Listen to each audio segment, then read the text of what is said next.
Hello everyone, hello students. Mukhlesur Rahman here, CEO of Personal Guru. So today we will be having Swapnil Bhaiya with us. Swapnil sir, he has uh, cracked UPSC in 2017 with 64th AIR. So we will be having interaction with him. He will be joining anytime soon. We are very thankful that he has agreed to come here to interact with all of you. So it will be an interesting session. So I request all of you to listen to him carefully, interact with him, ask questions so that you get most of the session. So if you have any doubts, whatever doubts you have, you try to note it down now so that you can utilize the session, you can utilize the time. Okay. So now also you can put up some questions so that I can directly ask to him, like these are the questions that your students have already asked. So if you have any questions that you want to ask, you can type in the chat box now only so that I can ask him directly.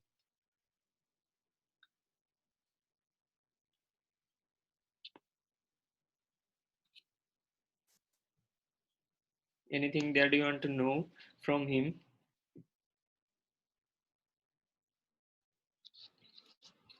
You will now be joining any minute.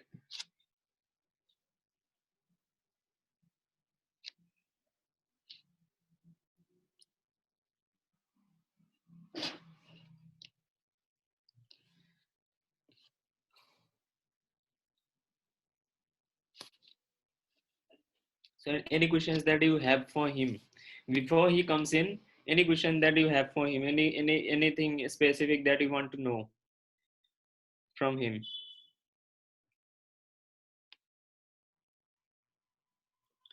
He has completed plan to cover general studies in details. Okay.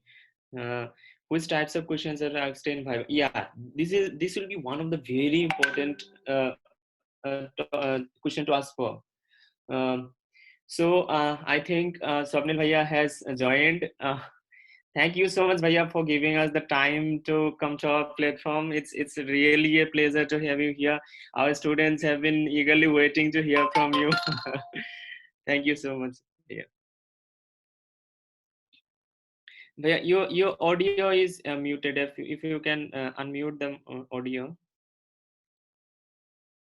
Yeah. Am I audible now? Yes, yes, absolutely. Yeah. Hello, everyone. I think everyone is at home. That's the first thing to be asked as of now. Right, of course. Nobody should go out. I start every day saying people the same thing. Mm, So I would like to start the conversation with saying that stay at home. yes, definitely. So yeah. So the first thing is that like we after clearing the exam, we have no lockdown or holiday as such. The same thing. The same thing goes for the aspirants as well. Right? Okay. It is indeed a kind of vulnerability which can be turned into opportunity. Like there is no disturbance. You are to stay at home. Even the ones who are preparing along with a job. It's a Mm-hmm. big opportunity for them to continue the preparation. Yes, Yeah. right. So is Amit contacted me yesterday? Yes, yes, Amit. Amit is here. Yeah.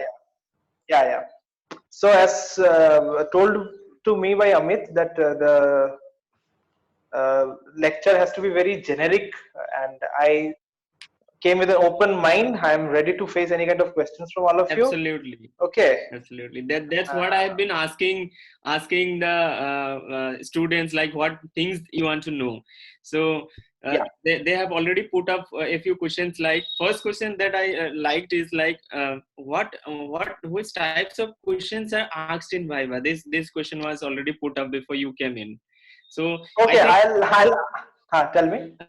yeah, I think we will go into that eventually. Before that, we will be talking a little about the preparation. Last at the end, we'll be going about the interview phase. Like, That's what I wanted to say. To be yeah, very true, because Viva is the ultimate stage. At first, you have to cross the main hurdles of prelims and main. Exactly. Only after that, Viva comes. Yeah. Exactly. So, Bhaiya, I want to give you a quick update about what we are doing here. So, what we are doing is we are giving completely free coaching to the for APSC and UPSC in Assam. Completely free. We are not charging anything.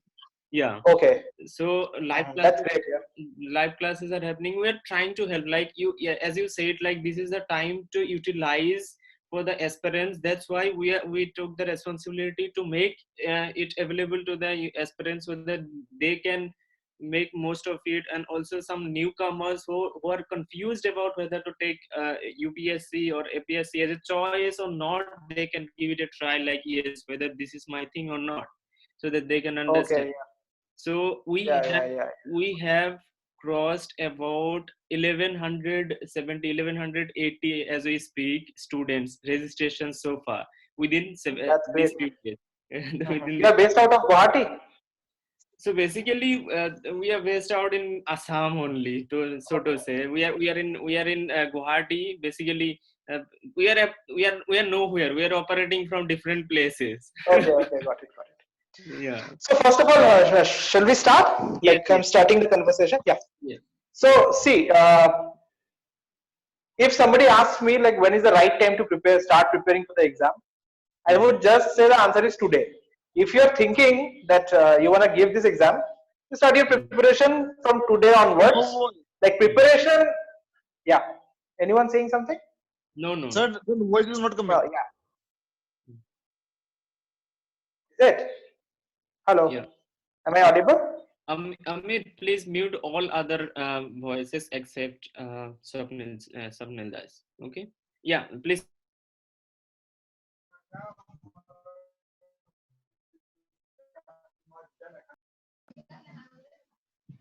An exam, everyone knows, I guess there are 3 stages: prelims, mains, and interview. And one complete cycle takes around a year. So this itself, the preparation itself becomes a part of, like a vital part of your life when you're an aspirant. Okay. So there is no specific time to start the preparation. Like unlike many other exams in India, where there is a single exam held at a single day, but nothing as such goes on for UPSC. For UPSC, it's a complete cycle of 1 year. Okay. So the best time to prepare, if you are thinking to give the exam, is today. Okay. So now I would just throw a little bit of light on the basics of preparation for prelims and mains, and then I'll come to your question for Viva. Definitely, this question has also been asked, like basic preparation strategies for the exam. Basic preparation strategies. Yeah. So first of all, see, there is a core preparation. That is the preparation for the exam. And there are certain things which I say the preparation for the exam. Okay. So, so if you say what is the sine qua non? Yeah, tell me. This is like Inception. As far as I remember the movie. Yeah. Something like that. Yeah, true that. So what I would like to say is that at times, for example, in prelims, the question, the structure of the question paper is that there are 100 questions of 2 marks each. If a correct answer would fetch you 2 marks, and a wrong answer would get you 2 by 3. I mean 0.66 as a negative score. Okay. So. Yeah.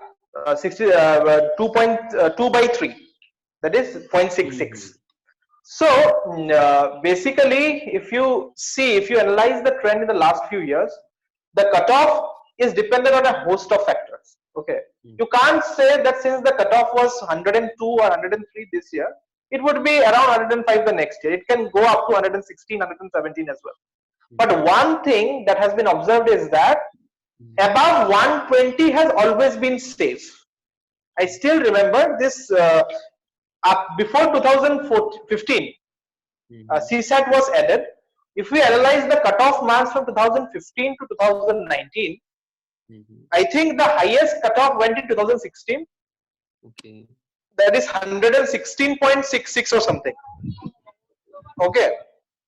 And in 2018, when like in 2017, it was my last like when I got through the exam. In 2018, yes, the year after I got through, the cutoff was 98, if I'm not wrong. Okay. So see, there is yeah. So variation is high, very high, I think. Yeah. So the range is from 98 to 116. Okay. So you can't say that the cutoff would be 100 or 105. But yes, rest assured that so far, based on the observation, it might get breached any time as well, depending upon the question paper and a host of other factors. But above 120 to 125 is safe. Yeah, totally. Okay. If one can score at 130, he or she is almost 99% sure to get a call, clear the prelims exam. Okay. So for prelims, I don't want to share the book list because if you search the net, you will get a host of books. But I would just like to say one thing, that UPSC as an exam is not just about accumulating knowledge. More than accumulating knowledge, it is about management of the knowledge that you have. Okay. Because we have to realize one thing, that our brain also has a particular amount of bandwidth, above which if we try to operate it, it will get sabotaged. Okay. Yeah, true. Okay. True. So one thing that is important is, like, along with accumulating knowledge on a day-to-day basis, it is important to manage the knowledge that you have.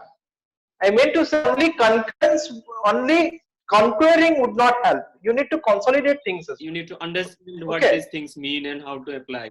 Yes, mainly consolidation. Means by consolidation, I mean, suppose today you read a 1,000-page academic book on modern India. Okay. Okay, and before the exam, you have to complete the revision in 2 days. Yeah. Is it possible to revise a book of 1,000 pages in 2 days? It is not possible. Though you have accumulated a lot of knowledge from those 1,000 pages, but at the end of the day, your knowledge won't be useful at all. Okay. Right. On the other hand, rather, if you'd have taken up a source which is around 150 to 200 pages, maybe the net accumulation would be, maybe the less accumulation would have been less, but at the end of the day, you would have got ample time to revise that source, and your knowledge would have come to much more use than what has happened. Okay. So I won't quote any of the sources. Sources is totally personal based, and like, I won't say that a particular source is the best and some are bad. But one thing that I would like to say is that always take up a source which is very much manageable, because management of knowledge is even more important than gross accumulation. Okay. The next thing is that with this proliferation of internet, we have a lot many sources. Okay. If you visit any of the UPSC or APSC hubs in the country, you will get a number of books in the bookstalls of those places. Secondly, you also get a large number. Many people, if you ask them, the ones who have cleared like me, like, they would say that I have read this, and if you want to accumulate everything, it will be a huge stockpile of books. Okay. So this is, in a way, a democratization of knowledge. Today we don't have the dearth of sources to get the knowledge. Okay. So in this, yeah. We just need to study them properly, utilize them. So what I would like to say is that don't fall prey to that habit of just stockpiling books, because there are n number of sources. You will just get confused. So in this scenario where knowledge is getting democratized, I would just say that along with the knowledge of what to study, it is important to know what not to study. Okay. Very true. Very true. Very true. So you just did not go on stockpiling your books for the mental satisfaction that I have read so many books. At the end of the day, you get confused. You can't manage your stuff properly, and you find out that even the knowledge that you have accumulated does not get used up at all because questions were from other things. Okay, so two things: first, know what not to study, and second thing is manage your knowledge properly. The next thing that I would like to say for prelims is that question paper is very important, because the reason being that you are studying, how much impact you are having on your exam performance can't be gauged until and unless you practice question papers. Right. The reason being, see, UPSC is, I won't say that it is a tough exam, okay? Because the things, if you study, there is nothing in the course that you won't be able to understand. But what makes it tough is the fact that it's a huge exam.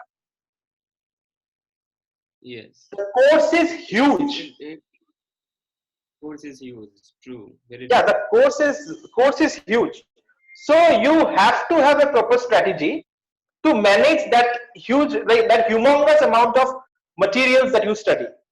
So I always say that UPSC is a black box. Okay, when the exam is a black box, you have to apply your gray cells and find out a strategy which is the best for you, so that you can manage all the things very properly. Okay, so by strategy I mean, like, why I said that it is a very tailor-made strategy for each one of us, because some of us may be good at studying from the internet sources. Some people are really bad at that. For like me, I am always comfortable with the hard copy. Okay. So that does not make my preparation inferior to anyone, because I was comfortable with that.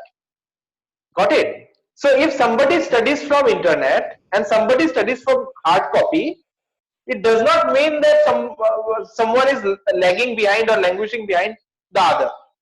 Okay, the only thing is that like, you have to find a proper tailor-made, which is best suited strategy for you. So I have a quick question here that one of the students asked, like, this question many students have, whether they should take offline coaching or not. See, this, I have a very divided view. If somebody asks me, I would say that it is not necessary. Like, I won't say that a person who does not take coaching will never clear it.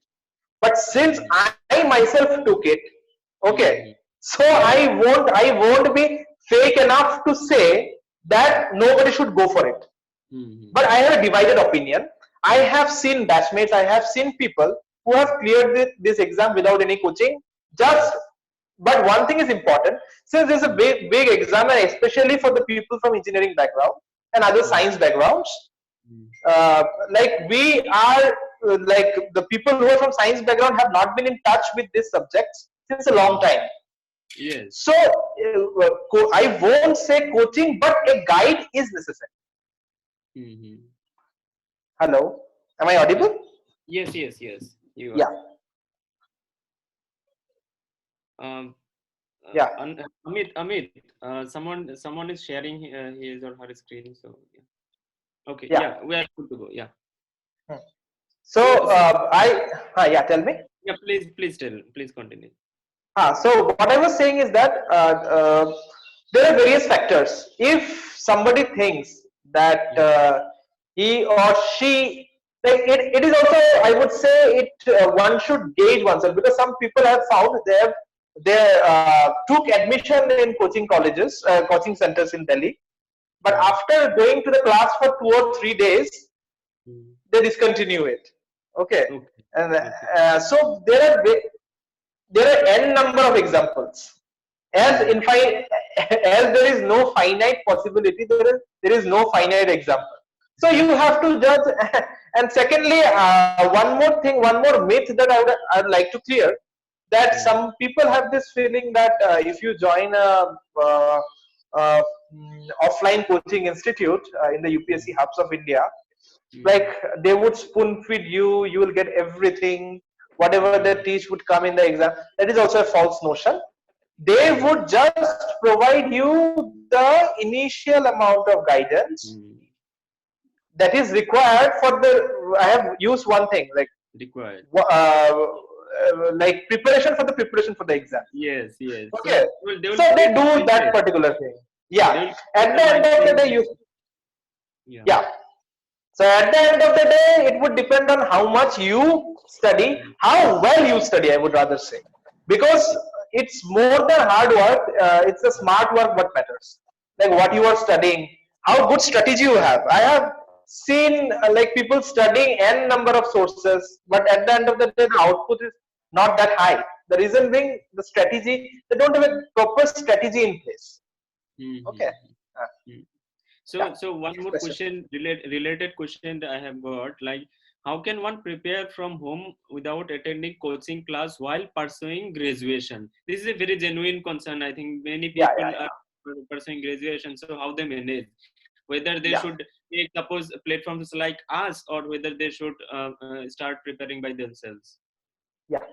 So those who are in graduation and thinking of preparing for the exam, you guys are very wise, I would say, first of all, because even I thought after 1 year of passing out from my college, so you people are very wise and you have a hell lot of time with you. First of all, the ones who are in graduation, the most important advice that I would like to give them is that since you're in graduation, you are doing your specific subject. So do it in a way that your optional gets prepared.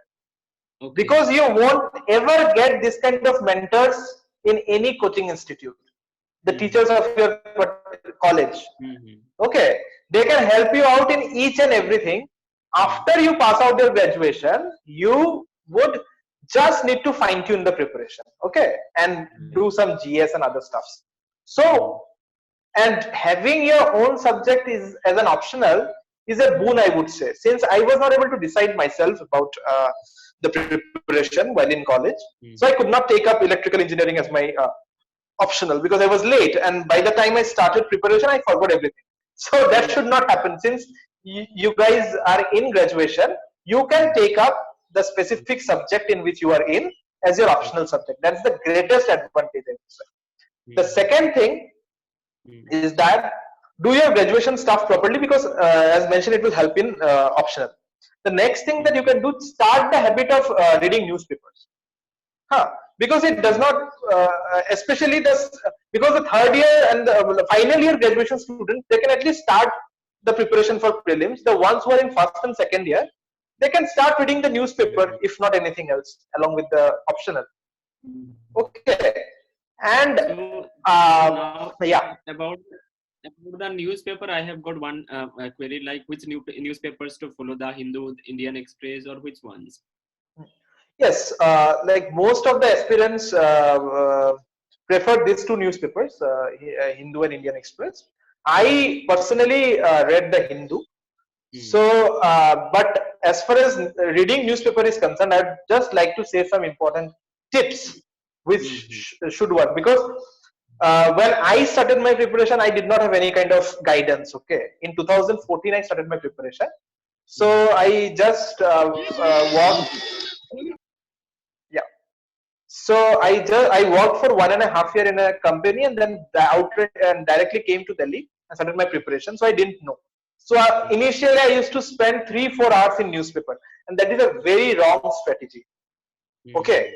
Don't devote for the serious aspirants who are going to appear in the next couple of years. So for them, I would say, like, don't give more than 1.5 to 2 hours to the newspaper. I would say 1 hour to 1.5 hours is the perfect time, not more than that.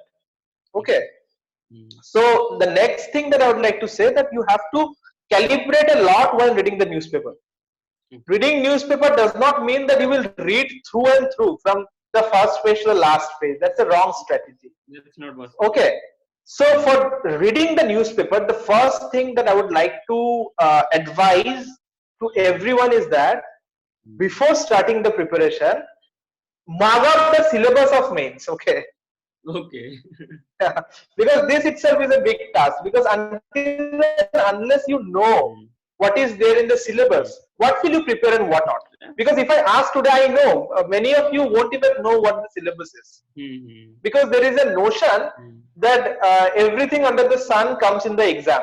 But to be very true, since I have cleared the exam, I am saying you that the syllabus is defined, and the years in which I have attempted, I have not found a single question out of the syllabus. Okay. Wow.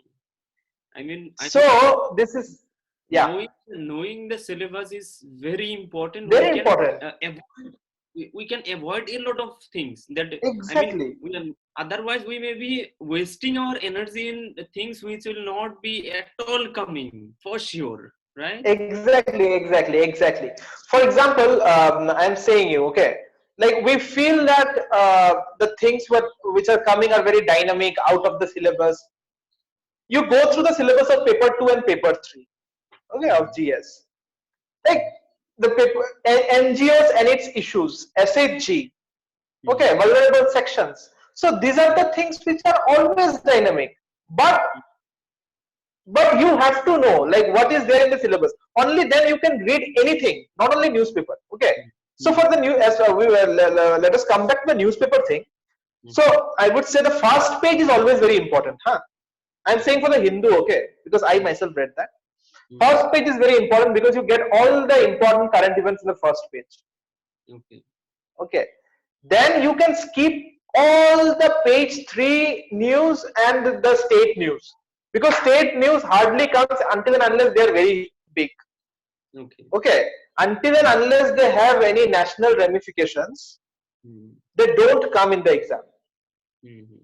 Okay. For example, if there is an event which has a ramification in the national economy or polity, those kind of things are definitely important. But any one-off isolated news which happened in any state is not important for UPSC. Okay. Next thing, political things are never asked in UPSC. So politics, we can straight away. Yes. Politics, like suppose some opposition party leader has said something against the government. So these kind of things are very irrelevant as far as UPSC is concerned. Nobody is going to ask anything about anything political. Okay. And if you analyze the newspaper from generally from page 2 to the editorial page, most of the things are either political or the page 3 film and entertainment news. Okay. If you analyze the Hindu newspaper, so you directly you can skip. Yes. Okay. Then come to the editorial page, which is the most important page. In the editorial page, if you see the structure of Hindu newspaper editorial, there are 2 column editorial. Okay, those 2 columns are very important. They cover almost all the important current affairs topic. Those columns, editorial columns. Then you have some big articles, and whether to read them or not would be decided whether they are a part of the syllabus. Okay. For example, there is something given in the health policy regarding the health policy or the education policy. Okay, definitely they are important. Okay, but if it is an analysis of a statement given by any political leader, and which is a political statement, okay, which is not very important as far as the syllabus is concerned, so you can directly skip them. Okay. Okay, so you have to gauge it, like whether this thing can be asked in the exam or not. Okay. Next, from the you will have to do selective study, selective reading of the news. Yeah, definitely. Or else there is no dearth of sources, no dearth of knowledge. How much will you study? So the next thing is from the editorial page, come down directly to the international page. Okay. In the international page also, most of the things are irrelevant. Okay. If you study, if you read the syllabus properly, you would get to know that any kind of international events or any country whose policies have ramifications in India Okay. are only the part of the syllabus. Only relevant to India. Whether Yeah. I think mostly from point of economics it will be dependent. Economy wise, I think. Political, economic, whatever, but that country's policy or that country's whatever thing should be related to India. For example, I may give you an example. In 2014, okay, in 2014, there was this annexation of Crimea by Russia. Okay, when there was this Ukrainian crisis. So Russia annexed that island of Crimea. Not an island, it's a peninsula to be more specific. The Crimean Peninsula. Okay, it was annexed by Russia in 2014. So it was a big international event. Okay. But it was not asked in the exam because the ramification for India through that particular event is very minor. Okay. Rather, they asked about Project Mosam. Okay. Which is an Indian which was an Indian policy to connect to the various littoral countries of Southeast Asia. So in that way, you have to understand which particular international event has ramifications on India. Okay, and you will be able to get the cues even while reading the syllabus. The most part is dedicated to India. The reason being, the first line in international relations syllabus is India and its neighbors. Okay. Because neighbors definitely have the greatest impact on us. Yes. Okay. Definitely. So anything that happens in Nepal or Bhutan or Bangladesh or Sri Lanka, Pakistan, Afghanistan is much more important than whatever is happening on Brazil, Peru, or Colombia. Okay. So in that way, you have to calibrate the things. The next page that you'd have to, that you should come to is the economy page. Okay. In the economy page, you can ignore all those private treaties like Bhushan Steel has been acquired by Tata or Alstom India Limited has been acquired by GE. So this kind of things you can avoid because generally these are like this kind of things go on in the market. Okay. But anything related to the policy matter. Okay. For example, GST. During our time, GST is was a hot topic. Now it has become an old thing, but still it can be asked as a part of the legacy issues. Okay, because there would be because it has not yet been 5 years. GST has been implemented, so it's always important. So whenever there are policy matters of economy in the news, you can take it. Okay. So except from that, and science and tech is the science and tech page comes only once a week, if I'm not wrong. Okay. So that is also important. Science and tech once a week, so we should be reading for sure. Yeah. Rest of everything can be ignored from the newspaper. Okay. Wow. So see, like if you would have dedicated the entire time reading from page to page, from the first page to the last page, it would require at least 4 to 5 hours to read the newspaper. Now what you have suggested, that can be done in less than 1 hour. 1.5 hours. Yeah, 1 hour is sufficient, I'm saying you. Okay, at max 1.5, not more than that. Because you have lot many things to cover. Na? If you dedicate 5 hours in a newspaper, then what's the use? Okay. Yeah. So this is the first thing. But don't like I would say for preliminary exam, for mains definitely you will be able to get a lot of insights and you will be able to develop your viewpoint for answering the mains questions. But as far as pre is concerned, searching for facts in the newspaper is practically like searching for needle in a hash stack. Okay. So it's very difficult to search for facts in the newspaper. So I would suggest everyone to get one magazine or the other for current affairs. Okay, current affairs magazines are always preferable because they're very good sources to revise the current affairs. Okay. Which ones do you suggest? I studied Vision PT 365. Okay, great. Okay. Yeah. That will. So, that much from the newspaper part. Yeah. Next question. Next will be like one question I have got, like how to keep self motivated all the time. How to keep ourselves motivated all the time. Yeah, that is very important. I have also faced it a lot. First of all, the thing is that if you, sorry, I have a power cut over No here. problem. No problem. So, yeah, the first thing that I would like to say is that if you think that you are going to prepare for the exam, okay, make up your mind that it is not a cakewalk. Huh.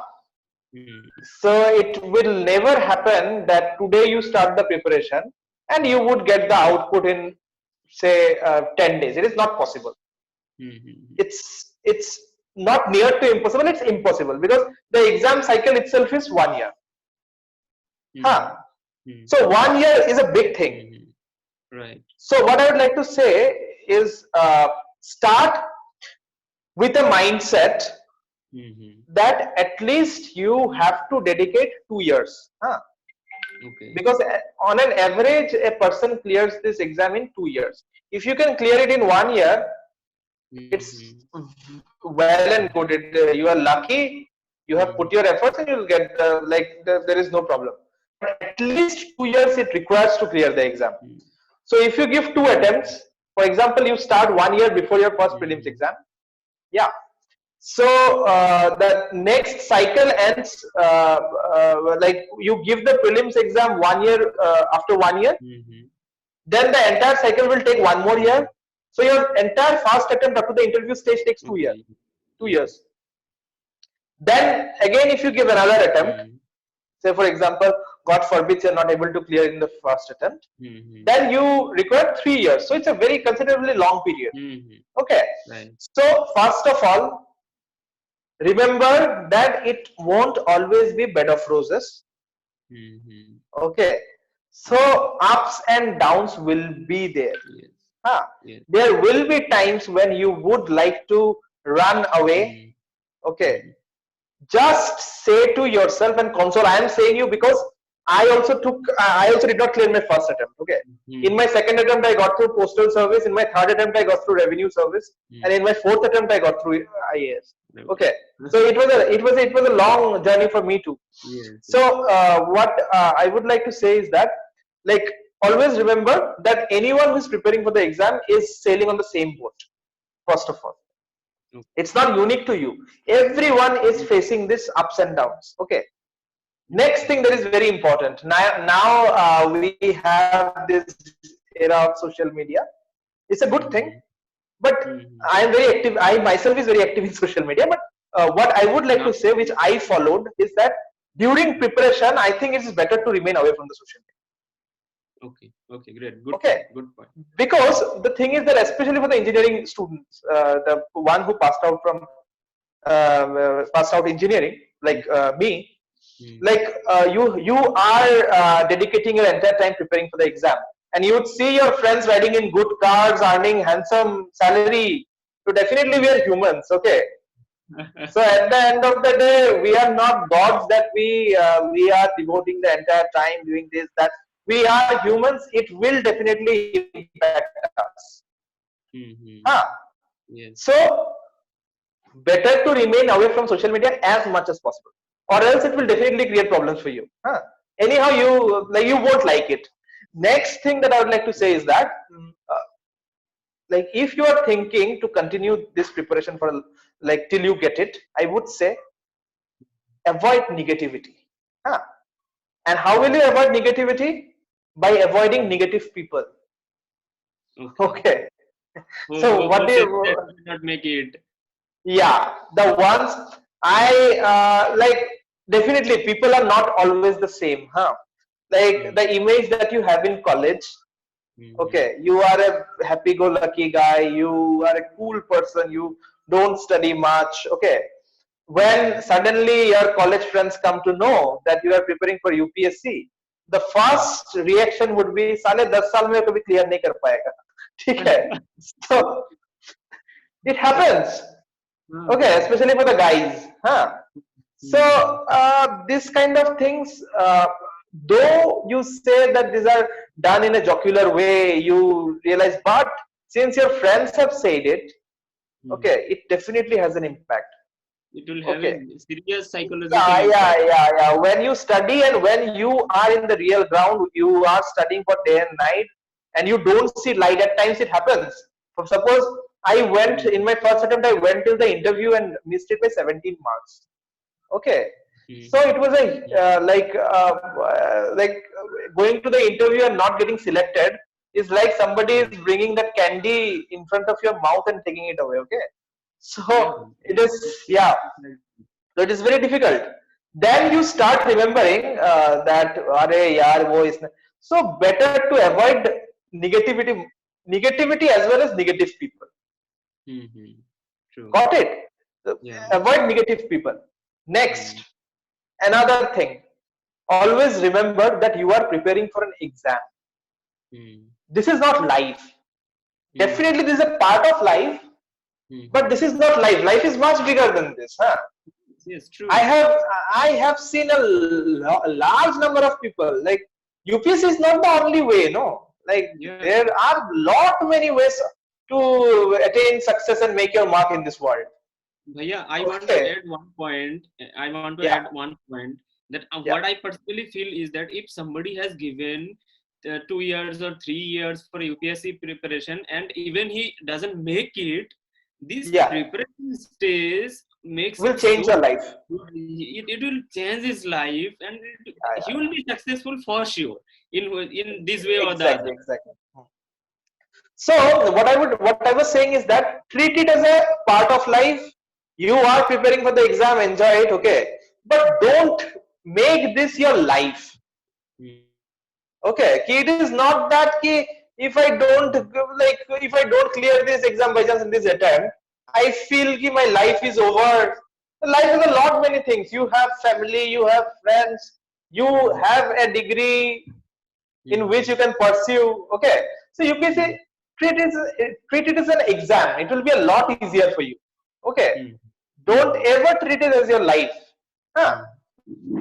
The next thing for the motivation is that, like, don't overdo. Okay, by overdoing I mean it's rather better to be consistent, because one of the main causes of motivation loss is that when we try to feel that we have overdone ourselves. So rather than overdoing, because I have seen certain people, they start all of us, they won't study the entire time, and all of a sudden they study for the 13 hours for 7 days. Okay, and then they say that no, I could not have studied much. No, the fact is that they did not study, because it's better to study 4 hours, 5 hours, I would say 7 hours, 7 hours in normal time, and before the exam you can stretch it to 9 to 10. Okay, rather than studying for 15 hours in a day all of a sudden. So that is not prescribable. So always don't overdo yourself. And one thing everyone should remember is that we have this notion, especially like in our part of the country, that if you have to clear UPSC, you have to know everything in this earth or this universe rather. Okay, this is not true at all. This is not true at all. Okay, you are giving an exam which has a prescribed syllabus. Okay, you are not becoming a Wikipedia or encyclopedia. Okay, nobody expects you to know everything. Okay, I don't, or anyone does not expect you to know who is the agricultural minister of Cuba. Yeah, okay, doesn't make sense. Doesn't make sense at all. So I myself have faced it. Like if somebody asked me during my preparational phase when I was struggling with the exam, so somebody coming and asking me, "Do you know this?" Okay, and their first reaction was, when I was not able to see the answer, is, "Arey, tujhe ye bhi nahi pata." So if you face any kind of situation like that, just say हाँ नहीं पता, and you be confident कि हाँ कोई फर्क नहीं पड़ता. If you don't know one thing, if you don't have one fact, it does not matter, because you are not writing a Britannica encyclopedia, or you are not entitled to write a Wikipedia. So you are just preparing for an exam. Okay, so be confident. So don't be underconfident ever. Just know one thing, that you are in a tunnel and you would see the light soon if you have a proper strategy at place and you work hard and smartly for it. Next question, please. Yeah. So next question will be like, suppose we are wait, I'll go to, suppose you said that we have to selectively study, and study not all the things. So how to select those good study materials out of those plethora of study materials that are available? Yeah. One thing which I felt was very important during my preparation days was that you have to have a group of people who are preparing along with you. Okay. Especially a peer group. That works a lot, because I had a group of friends. Like one is in IRS now, two are in railway service. Okay. So one is in Indian Post and Telecom Service. So we have we had 5 people. We used to study together. Okay, and all of us cleared the exam. And the reason being, like, if you study alone, first of all, you won't know what is going on in the market, because this is not something which is which can be achieved just by studying in isolation, just isolating yourself. You have to talk to the aspirants. You have to have a good group of friends, okay, who are preferably preparing for this particular exam, and from them you will be able to know what is going on in the market, like what people are studying. Okay, so that is important. Next thing is that, like, having a group of friends also helps in another way. For example, suppose you during our time, people used to read this second ARC report, okay, Administrative Reforms Commission report, which used to be very handy for paper 2 and paper 4. So for those, these are huge materials. So for example, if 5 of us have this symbiotic kind of relationship, if there are 10 chapters in the ARC, I would study 2 and make notes. Person A would study 2 chapters and make the notes. Person B will study 2 chapters and make the notes. In that way, with 1/5 of our effort, we are getting a complete note for the entire thing. Condensed way. And it requires much less effort. Yeah. So that is another good thing, another way of knowing, another important positive of having a friend group. The next important thing that I would like to say, that as I have told you, that you should cut yourself up as much as possible from the social media. Okay, so rather what you can do, you can join forums. Okay, because there are large number of Telegram groups operating, in which people preparing for the exam from the entire country are members. Are together in the group. Together, or because Telegram has no number of member constraints as well, as far as I know. Yeah, in WhatsApp it is 256. Yeah, there is no limit. So there are like people from the entire country in that particular group, and they themselves discuss like what sources they study and what not. So from there also you can get a lot of insights of what people are studying throughout the country. So that is the best way to calibrate. And next, definitely you will have to apply your grace health. I mean, suppose you get a source, 2 things you have to keep in your mind. First thing is that it has to be comprehensive. By comprehensive, what I mean is that, like, generally, for example, I take history. Okay, if you say history, it should modern India. Modern India starts from anyone. Starts from which year? It is said that it starts from 1707, 1708. Okay, so like after Aurangzeb. Okay, so the modern India starts. So you have to see that the chapters cover everything from 1707 to 1947. Okay, this is the first thing that you have to see, how comprehensive is the source. Okay, and if you get a source, you can post whether that source is comprehensive or not in that particular WhatsApp or Telegram group. Even there, you can know whether that particular source is comprehensive or not. And the next thing to take to keep in mind is that the source should not be that bulky, as I've told, so that it becomes difficult for you during revision. So if you know these two particular determinants, then you'd be able to easily guess whether a source is good or not. Yeah. Next question. I wanted to add one point here. So talking about the topic which we discussed, like how to stay self motivated, how to get guidance. So what we are doing as a platform, Personal Guru, we are providing personal mentors. So what will happen that someone who has cleared the examination will be guiding student throughout the preparation, one-to-one interaction. Okay. Nothing we're doing. Great. That's great. Yeah. So next is like we have now talked about the newspaper study and all these things. So for mains, we have already covered most of the topics. So what difference does it make from mains, prelims and mains? What the preparation, how should change?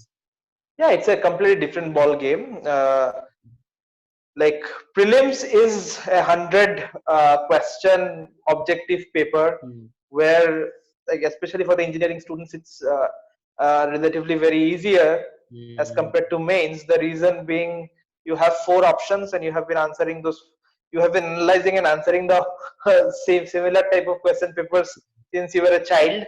Okay, so definitely like answering multiple choice questions is relatively easier for the engineers. Okay, and definitely people from the humanities background face a little more difficulty in prelims than in mains. They are very much like humanities background students are much better in mains than the engineering background students. Generally speaking, I am not saying that it is universal. Some Shakespeare's are even there amongst engineers. That's a different thing. Okay, so what I was saying is that prelims and mains are totally different. The only thing that is similar is that in certain subjects the course is same. Okay. Apart from that, the entire thing is different. The way you approach the exam is different. Okay. In prelims, you need 2 things. One is gross knowledge. Okay. And the other is the aptitude to guess properly. Okay. Nobody can clear the exam, I mean the prelims exam, completely basing on your knowledge. Okay. Because even if you analyze the easiest of question papers, only 50 to 60 questions will be known to you. And UPSC prelims is it will be dicey. I won't say that it will be unknown, but it will be dicey. Okay, you are not sure what the option is. You have heard it somewhere. Okay, you have read something about it, but you have to make a calculated guess. Okay. Right. So yeah, 50 to 60 questions in the easiest of question papers, I'm saying, will be directly asked from the course materials that you have studied, and you will be able to answer it at one go. And even UPSC is a very crazy exam. So even the questions you think you know, okay, even there you would get negative. That's the most important thing. So you can't say that if you answer 60 questions that you know, you would get 120. No, in that also a certain percentage of questions would be wrong. Okay. So you have, so you have to answer questions which you feel are dicey. So how will you answer? So what I used to do was that in the first go, I used to answer all the questions that I knew 100%. Then I used to come to the questions in which I could eliminate 2 options. So I think people know about elimination of options. Yeah. There are 4 options. Okay. When you don't know the question, don't directly leave the question thinking that you don't know. You apply your mind and then look at the options, you will be able to connect your dots in some way or the other if you are well read. Because you have such a big background knowledge, okay, somewhere or the other you might have come across it. So you read the question properly, apply your mind, and then read the options properly, and then try to find out like whether you are able to eliminate the options or not. Okay. In some questions, you would find that you will be able to eliminate all the options and rather get, and in fact, you end up getting the answer. Okay. There would be another class of question in which you are able to eliminate two options, but you are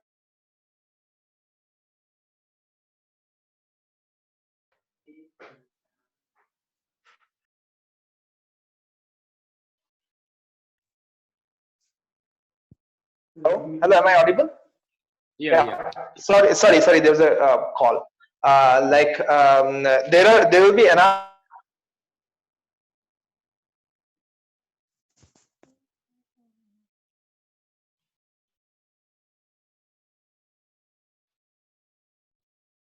Hello. Yeah. There would be another class of question in which you will be able to eliminate only one option.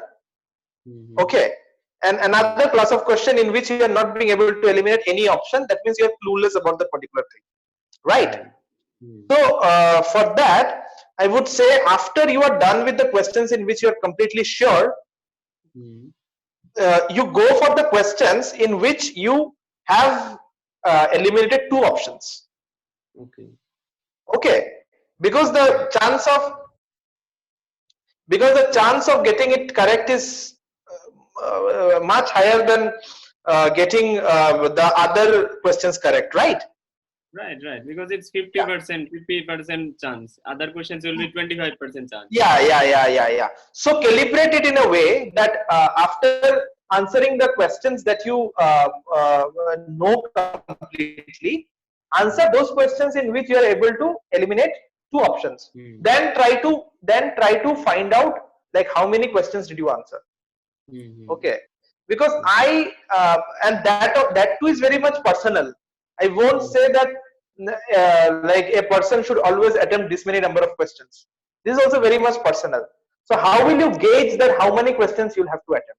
Okay.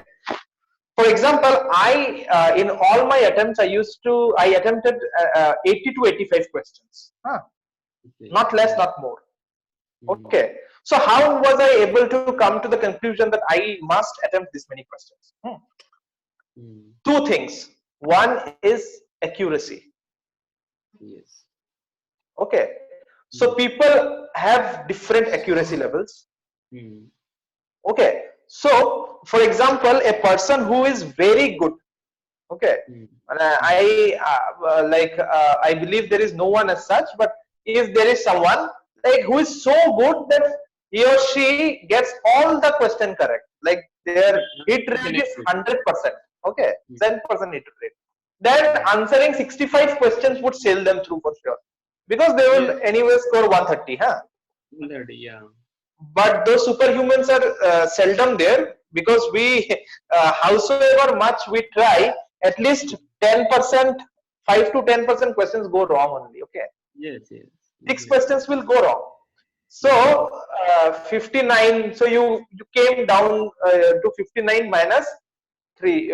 You will 115, which may not suffice also. Okay. So for that, you have to find out how good your accuracy levels are. How will you find out the accuracy level? For that, you have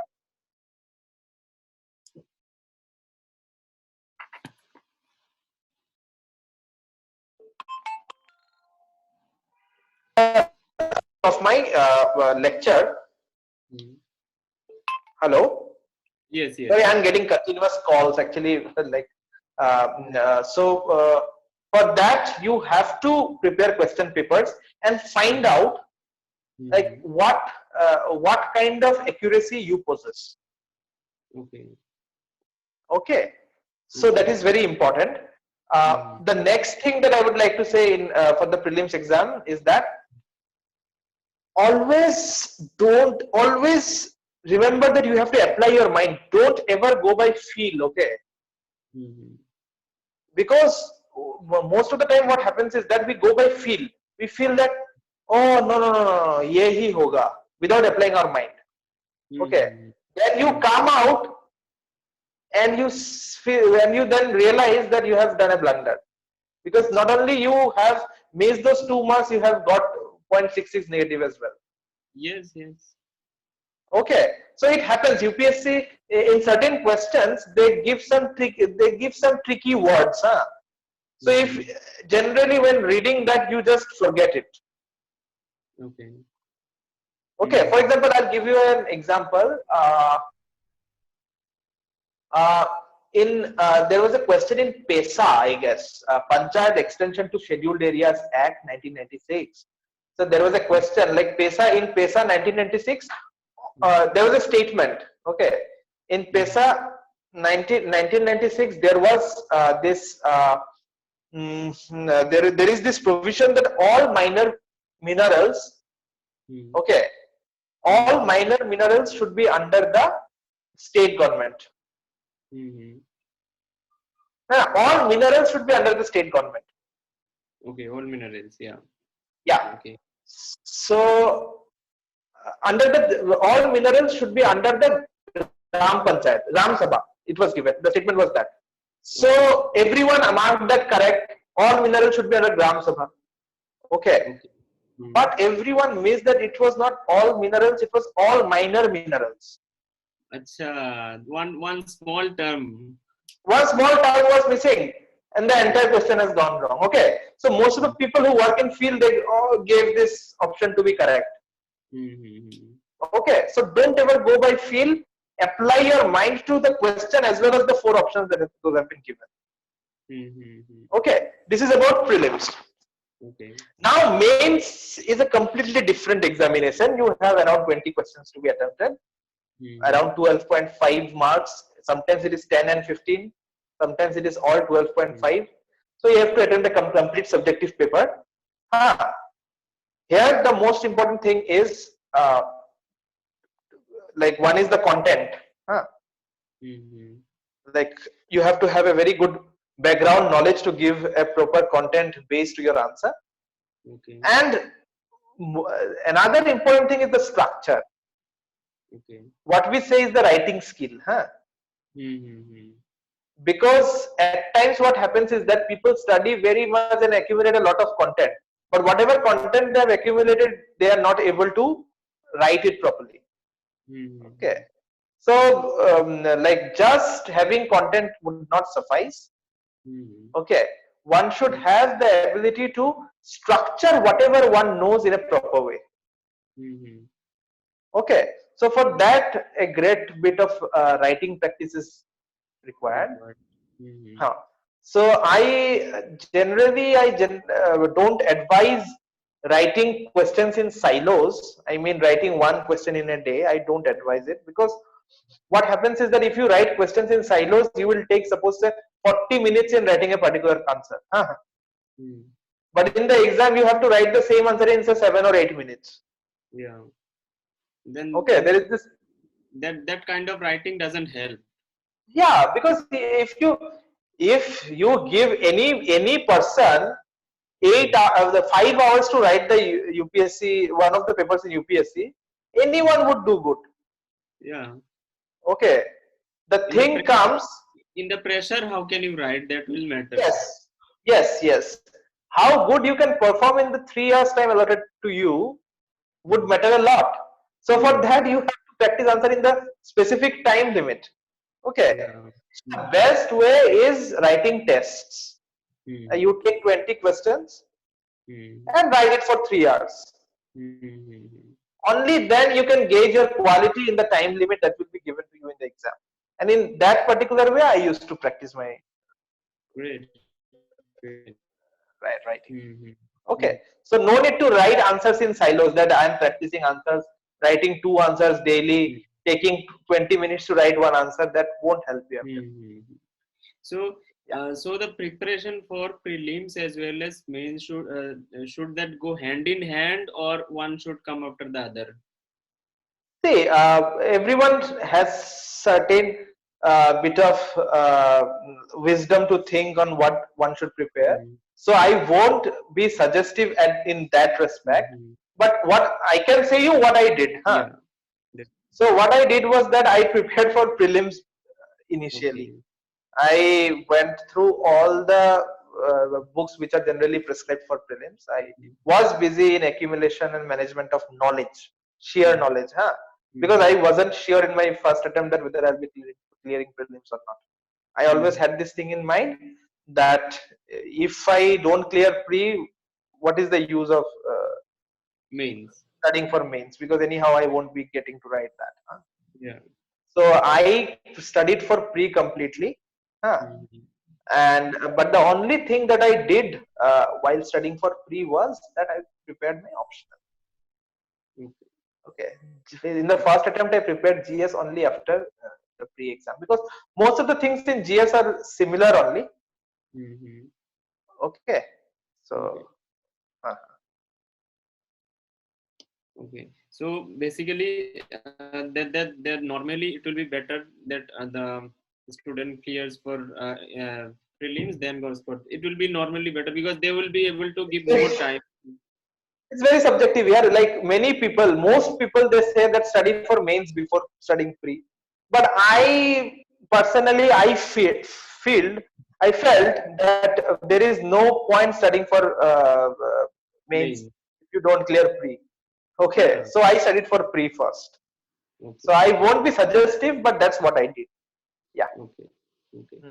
Now after after the how much time do the student get after between pre and mains?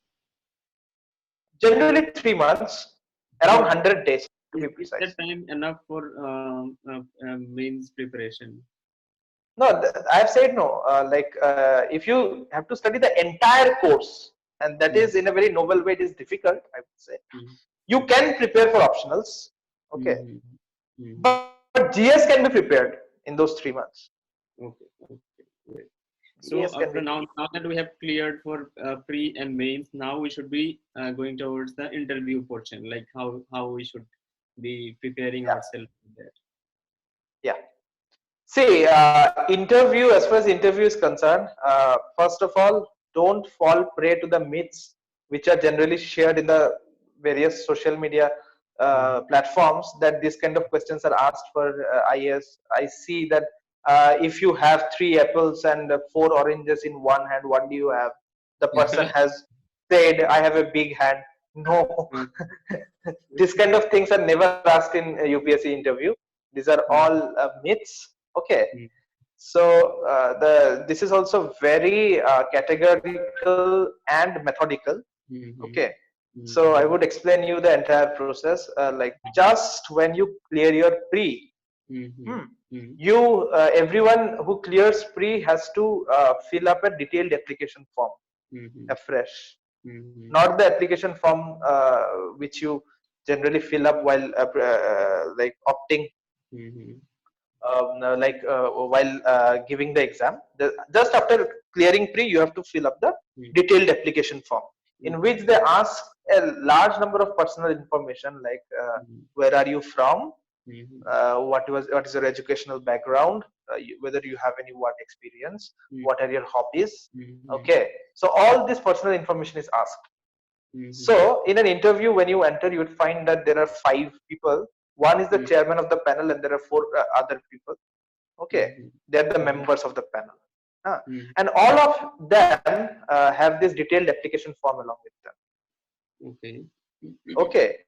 So most of the questions are of 2 types. First is the question revolving around your DAF. DAF means the detailed application form. They generally ask you, for example, if I say some of the questions from my interview, they ask me about Brahmaputra. Okay. Like the first thing in my final interview when I got to IS, the first thing that just after I entered the interview, they asked me, give an extempore speech on Brahmaputra. Okay, this is the first thing. So gradually they went on like what is the state flower of Assam, then what is the scientific name of the state flower of Assam. Okay, So then they asked me some electrical engineering stuff. So what kind of motor uh, is present in fan? Okay. So this kind of things also they ask. Okay. Huh? So if a meter is rotating very fast, what would be its impact on the tariff? So this kind of questions they ask. Huh? Like the simple questions related to your background. Real life questions. Yeah, real life questions, but connected to your background. They won't ask these questions to a political science graduate.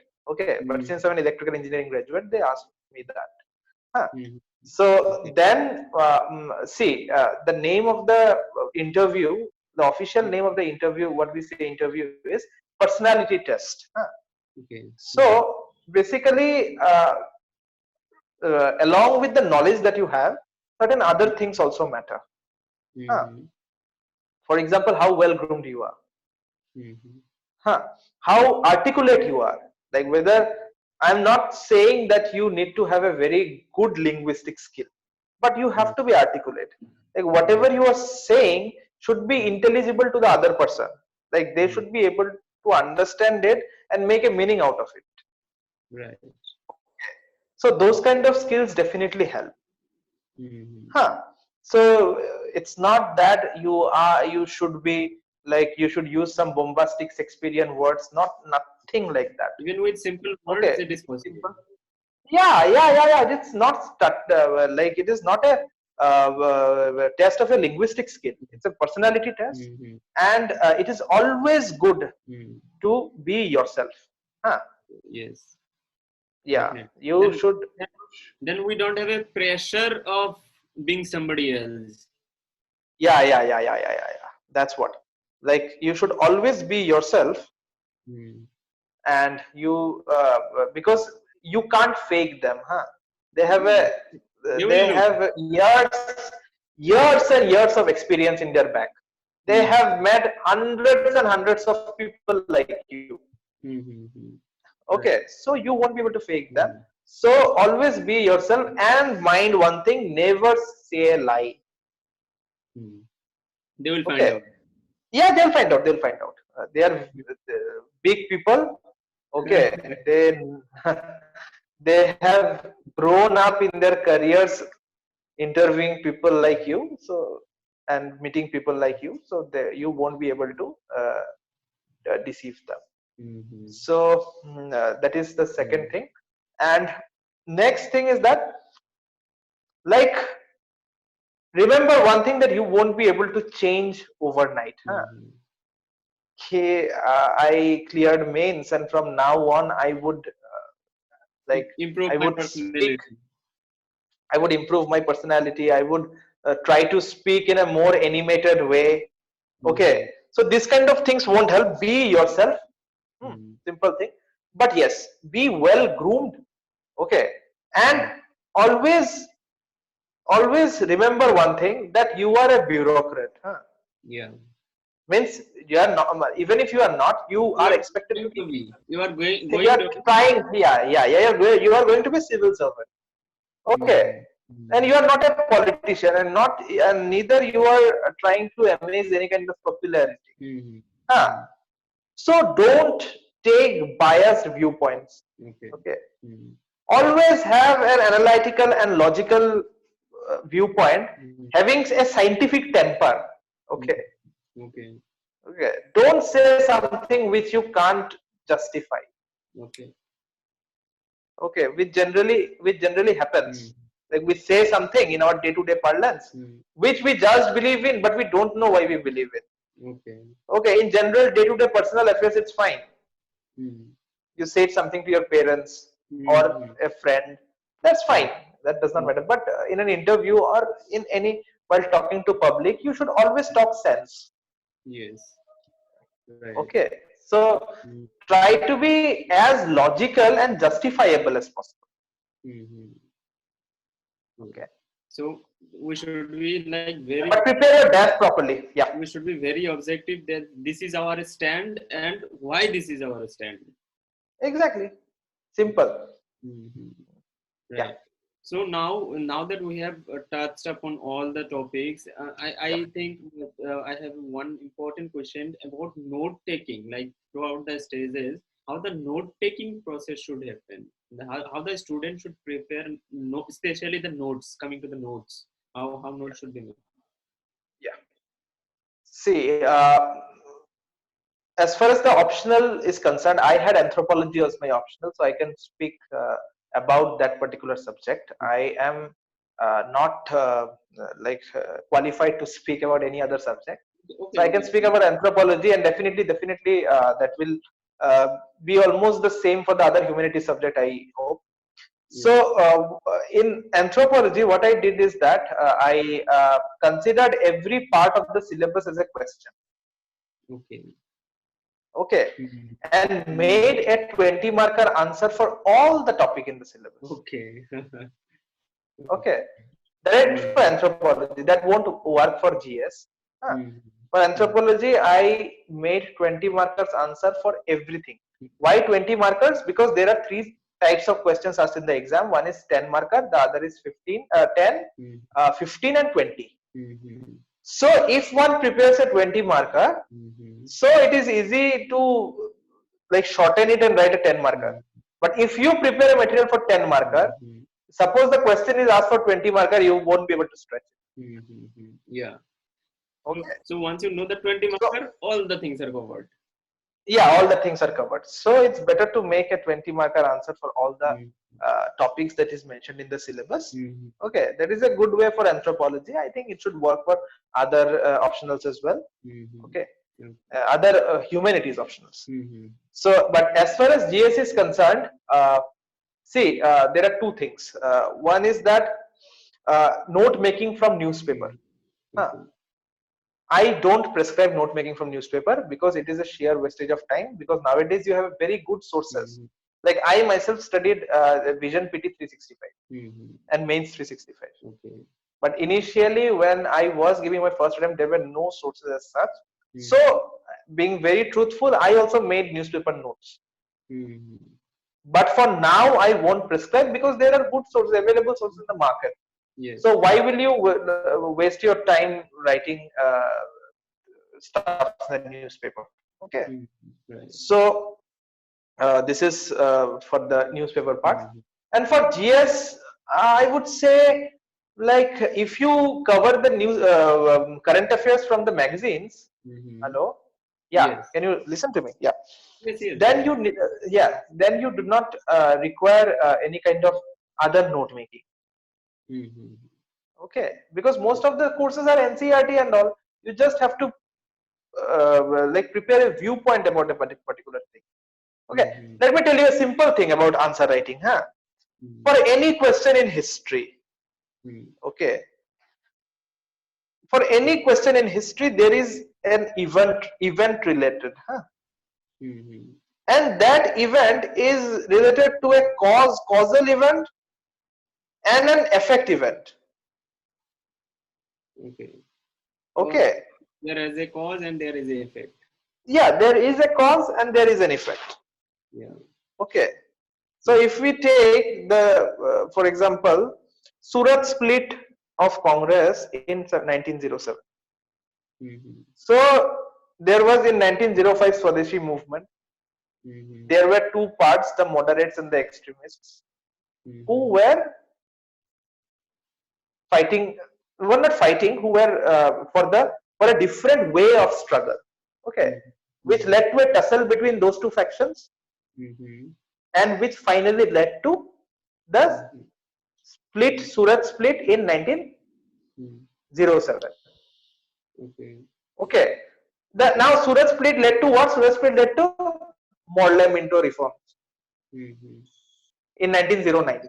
So see, this question of Surat split even connected to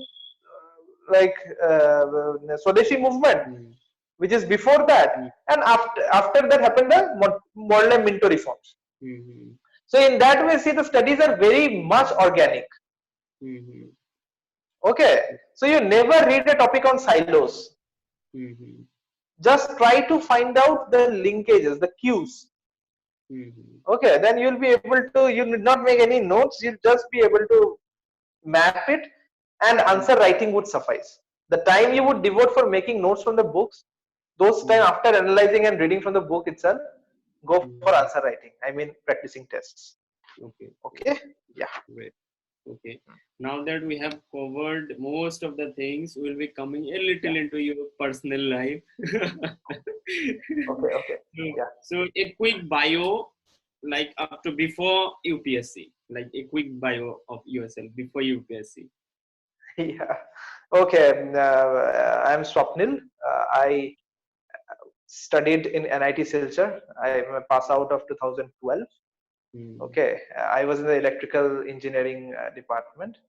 So after passing out from the college, I worked in a company called Alstom for 1.5 years. I was posted at Vadodara. In Vadodara itself, I decided for preparing for the exam. Then I quit the job and started preparing for the exam. I was in New Delhi. So I gave my first attempt in 2014. I went till the interview but could not clear. In my second attempt, I got through Indian Postal Service. In my third attempt, I got through Indian Revenue Service Customs. And finally, in my fourth attempt, I got through IAS. So I am an 2018 batch Indian Administrative Service Officer. And I completed my training in Lal Bahadur Shastri Academy of Administration in Mussoorie. I mean, the phase 1 training in May 2019. In May 2009, in June 2019, I joined my cadre, which is Assam Meghalaya cadre. So I am right now posted as Assistant Commissioner Nagaon, Assam. So that is all from my personal friend. So how's the experience that you are having after everybody, all of us want to get into it, right? The position you are having, we want to give that position. What happens after that? See, the first few days after you clear the exam, you are a celebrity. Okay. So that continues for the next couple of months. I would say 3-4 months. So by then, the time comes when you get a call from Lavasna in Mussoorie. So when you go to Lavasna in Mussoorie in around August or September, it's a dream come true. You have always been aspiring to be in that place, and you reach there eventually. So once in Lavasna, it's 9 months of friendship and joy, and like it's about expanding yourself.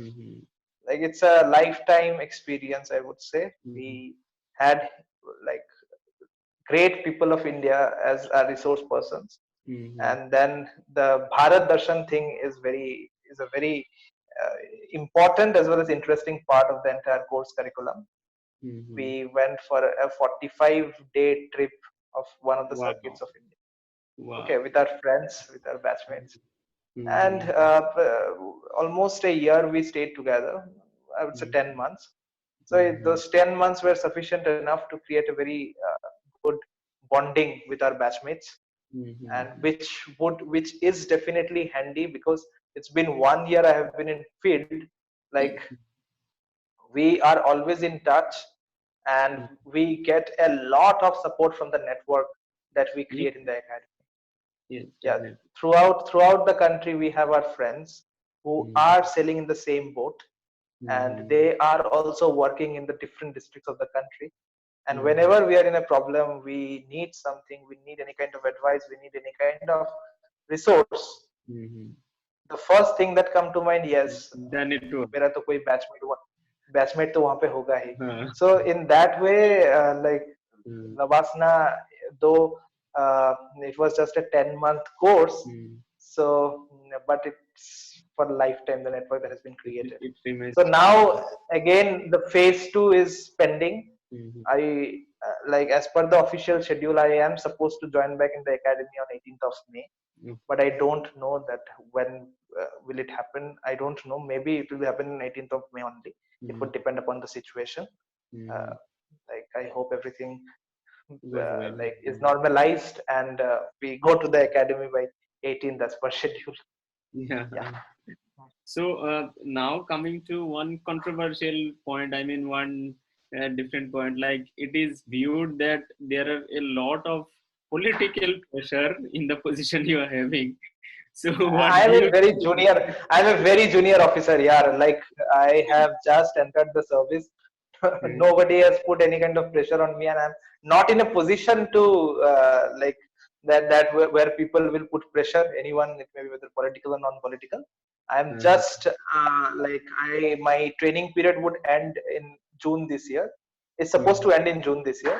Only mhm, then I would like have my independent posting. So only mhm. then, definitely after a year or so, I would be able to tell you. So right now, I am not in a position to comment on anything as such. Yeah. Okay. Okay, great. So I think we have touched upon all the points. If you add anything special to for our students, that will be helpful. Anything that you think will be helpful for the students. Yeah. Like one thing is that be true to yourself. Mm, Study, but always try to gauge whether your study has been impactful or not. Because mhm, only studying won't help. You have to practice test papers. The reason being, if you mhm, don't practice and find out how you're faring, you don't mhm, know, you never know how would you fare in the ultimate test, is the exam. mhm, So always mhm, keep a gauge on your preparation, and mhm, as I have said, keep your morals up. Don't be mhm, demotivated by failures or downs, mhm. because when you go down there is only going up, there is no way going down. Definitely. That's all. Mm. Yeah. So finally, the last thing that we always love to uh, follow leaders like you and get constant motivation. So how can our users can follow you or maybe stay connected to you so that they can maybe get a constant motivation from what you are doing? A little bit about that.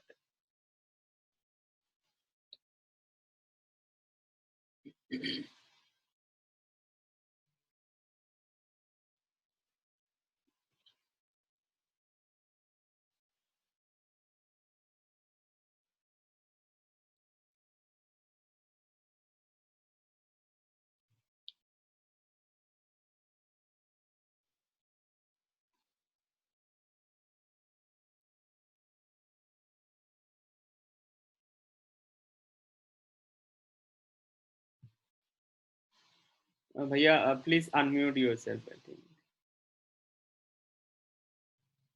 Yeah. Are you listening? Yeah. Yes, yes. Yeah. Hmm. So Tell me. I was saying like throughout the preparation, students go through a lot of ups and downs.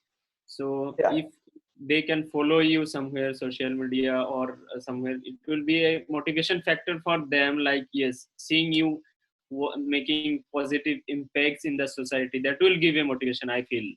Yeah, So I'm still a very junior officer. Yeah, I've just yeah, started my career, so I have not proved myself as yet in the field. So I don't think that just because no, of clearing the exam, I should be an idol. But yeah, anyways, what I feel is that see, I am not that active in other platforms except from the Facebook page, Facebook profile. Okay, okay. so apart from Facebook, I don't have footprints in any other platform. Okay, Okay, I've okay, just joined Twitter recently. okay. So if you can suggest something, Mhm. or via you, if anybody wants to connect to me, I'm always open to it. Okay. That will be great. That will be great. I think it's fantastic that you are saying that people can Yeah, connect yeah, us. yeah, yeah, It will be yeah. great. Yeah. So, and if anyone wants to connect, you Mhm. can just DM me in Facebook. I'll try to answer to your queries if Yeah, that will be whenever perfect. I get free time. Yeah. Yes, yes. Mm. So, Bhaiya, thank you so much for giving your Thank you, time. thank you, It's thank been you, Professor. really, Thank you really. so much. I thought of coming and introducing. Then I thought of going back to my work. That then again that thing got so interesting that I I wanted to. I decided to interact all the way. Thank you, So it was thank really you great so time much. interacting with you. It's been a Thank pleasure you for so me much. as well as for My our. pleasure, my pleasure. My pleasure. Like I have said, no, those 3 months where I always I always kept on interacting with the new aspirants. Mm, It's been a long time I did not. So I thank you, rather, that you gave me an opportunity to interact after so many days. Like it's been almost 2 years I have gone to any kind of interaction as such, because it's very difficult in the field too. Yes, right. Anyways, thank you, Mukles. So we thank you everyone for listening to me patiently. Yeah, they have been very patient, and I really hope that we'll have you again in near future. Yeah. Definitely. Thank you so much. Yeah. Bye.